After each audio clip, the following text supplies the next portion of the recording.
Welcome to Green Dot Daily. I'm Maria Marino. We are live every weekday at 3 Eastern on the Action app and YouTube channel. Today on the show, we'll talk with Vegas Insider's Patrick Everson on how the sportsbooks fared over Wild Card Weekend, plus what kind of action is expected this weekend. But we have a lot of NBA to get to, so let's start there. Breaking news as of Wednesday afternoon, reports say the Raptors are trading Pascal Siakam to the Pacers for a package that includes Bruce Brown Jr., 3 first-round picks, and Jordan Nwora.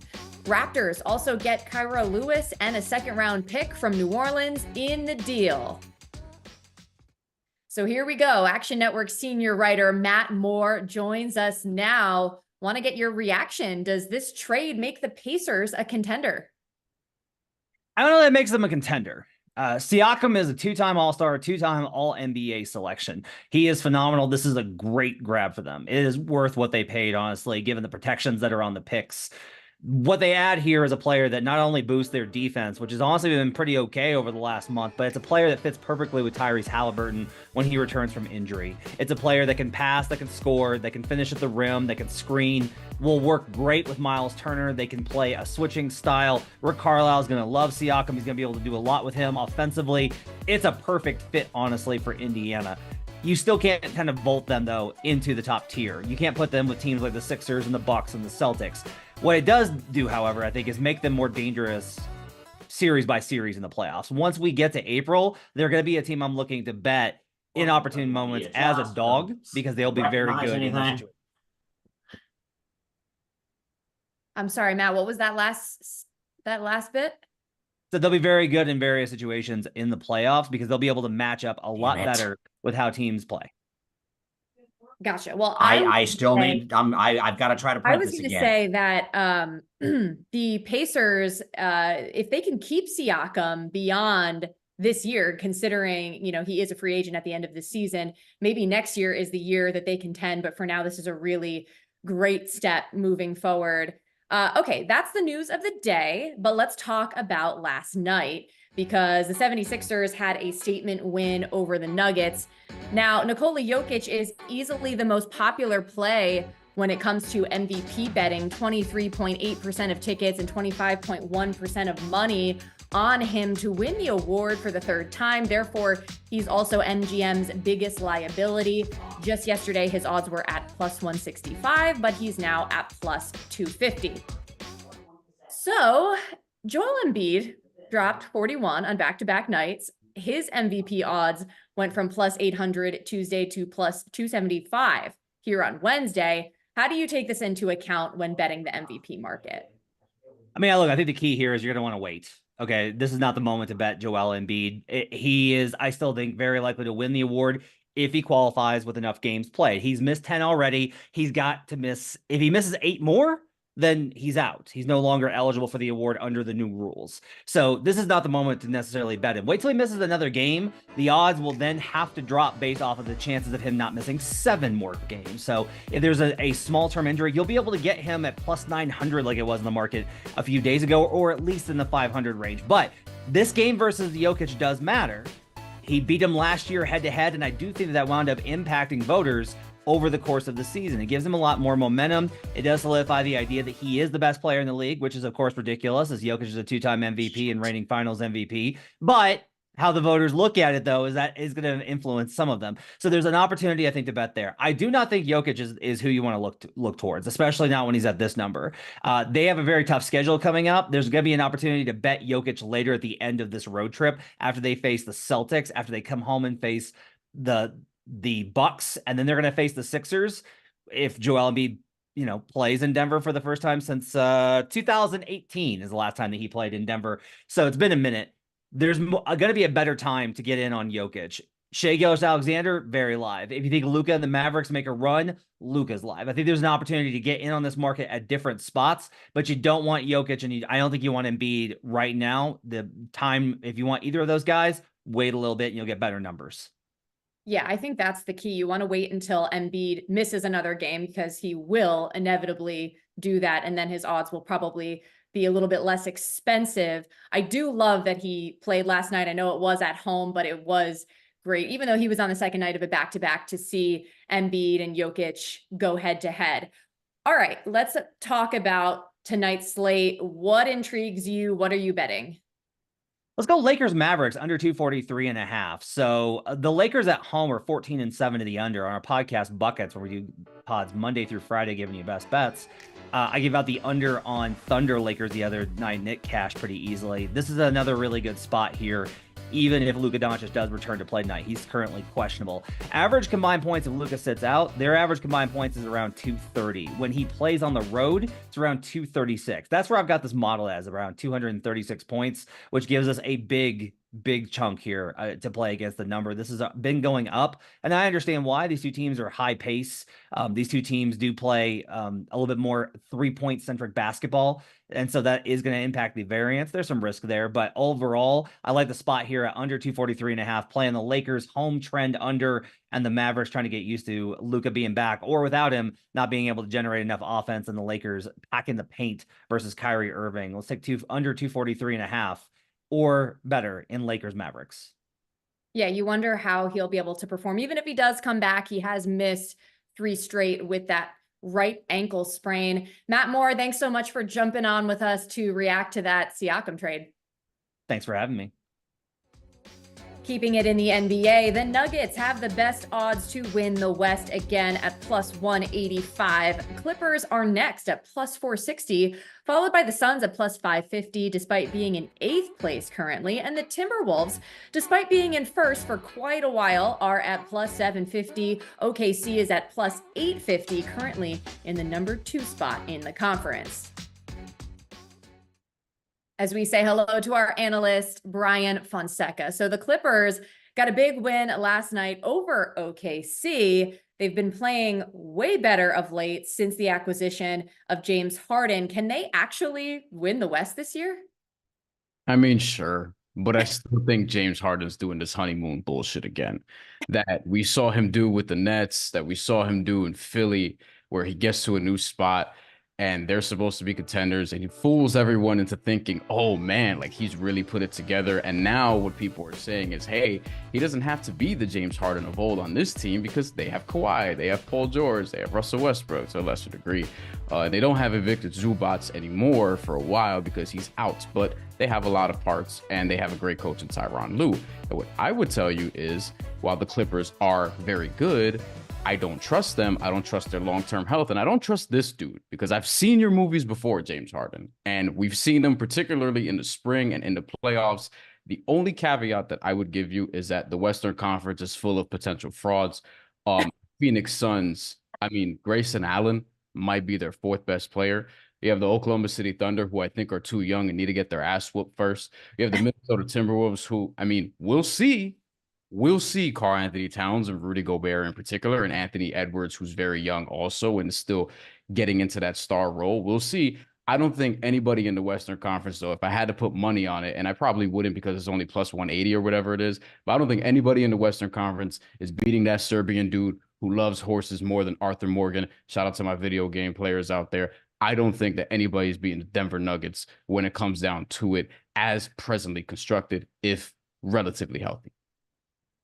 You are spitting fire today. I'm a fan, but I do want to push back a little bit when it comes to Harden, because I don't think what happened last year with Philly was anything close to his fault.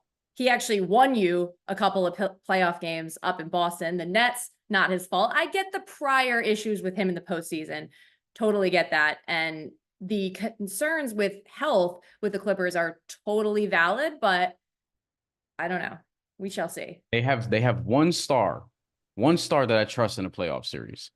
And that dude being Kawhi Leonard, he might be inactive. We don't know. Like he has to make it there first. That's true, because he was, the Clips were looking great last postseason until he got hurt. So again, I see what you're saying. Why don't we go? Healthy skepticism, Maria. That's it. It's just healthy skepticism. Healthy skepticism. Let's get your pick for tonight, though. What are you betting?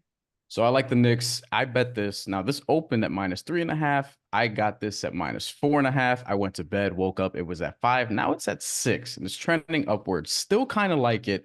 And what this tells me is that we're expecting Jalen Brunson, who has been questionable and has missed a couple of games now, expecting him to potentially play. That's what that line is telling me at the very least, right? And I think Jalen Brunson is obviously the big difference maker here. The Rockets, their end, they were off to a cool start. That was nice and good. They are one of the worst road teams in the NBA, 4-14 straight up. They're 5-10-1 against the spread as a road underdog. That's the fourth worst in the NBA. And then you have the Knicks, who are 7-5 against the spread as a home favorite. And that is a 58.3% cover rate. That is almost in the top 10 of NBA teams. It was in the top 10 prior to last night. So the Knicks are one of the better teams at home and have been this season. I believe they're 11-5 straight up at Madison Square Garden at home. So I think that they should cover if Jalen Brunson is out there. If he's not, then we'll probably see some more line movement. Also, Josh Hart being questionable is not a small thing, though. I don't think he's going to be single-handedly responsible for several points. The Rockets are also on a road trip right now where they're 1-4, and their only win on the road trip was against the Detroit Pistons. And everybody is beating the Detroit Pistons. So I like the Knicks tonight if Jalen Brunson plays. Yes, that is a huge caveat if Jalen Brunson plays, because to your point, he is the difference maker. Josh Hart being questionable matters, but not nearly as much as Brunson. Bryan Fonseca, thanks so much for hanging. Anytime. Thank you for having me. To the NFL, Sunday was a happy day for sports books as Scott Shelton of BetMGM Nevada told our contributor Patrick Everson of Vegas Insider, quote, "Sunday was the biggest single day win that I can recall, including Super Bowls. And as you can see, the outcomes for Packers, Cowboys, and Rams, Lions were ideal." For more on this, we bring in Patrick Everson. So break it down in more detail for us. What worked out so well for the books on Sunday? I have a feeling I was on a little bit earlier. Doggone it. Okay, so a couple things. First, as you alluded to, obviously, and as Scott Shelton's quote alluded to, you've got everybody understands that the Packers Cowboys played a big role in that, in a very rough day for the betting public masses. But the Rams Lions was kind of the sneaky game of Super Wild Card weekend, Maria. Multiple odds makers told me it was the most bet game of the weekend, Sunday night, and it was a key component to many sportsbooks winning weekends. Again, Scott Shelton, as you noted at BetMGM, said bettors were taking Lions -3 on the spread and betting the Rams on the money line. So a 1-point Detroit victory was like the perfect storm. The book scoops up all the Lions spread money and takes all of the Rams money line cash. But as many also know by now, and as we've already discussed, Packers Cowboys was kind of the death knell for the betting public. The casual recreational bettors were all over Dallas, straight bets on the spread and even on the money line. And of course, they were in money line parlays and teasers. Every odds maker I spoke with, and there were several, said it was a huge result. And as we alluded to at the top, Scott Shelton noted, biggest win they've seen in, 20 plus years that he's been following this. And that's including Super Bowl. So a really huge day. And bettors really just couldn't get enough of the Cowboys. Multiple odds makers told me customers continued to play Dallas in game into the second quarter.